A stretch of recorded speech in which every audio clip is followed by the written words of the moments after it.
CTV's Jack Richardson on what that means. Working at the Smiths Falls Community Food Bank used to be a part-time job for Natalia Soderov.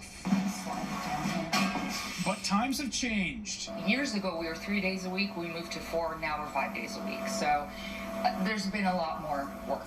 That's because a greater number of people are relying on the food bank than years prior. After COVID, when everything exploded, our numbers just continued to rise. Before the COVID-19 pandemic, the Smiths Falls Community Food Bank averaged about 300 visits per month. But over 5 years later, that number has more than tripled. For a food bank that serves a region with just over 10,000 people, it's overwhelming. In our last fiscal year, September 30th to October 1st of the following year, we saw over 11,000 clients, which is huge for us. Evidently, the shelves behind me aren't exactly full, and that's because food donations are actually declining here in Smiths Falls, despite the skyrocketing demand for the food bank services. That's forced the food bank to go out and buy the food themselves, spending nearly $200,000 last year.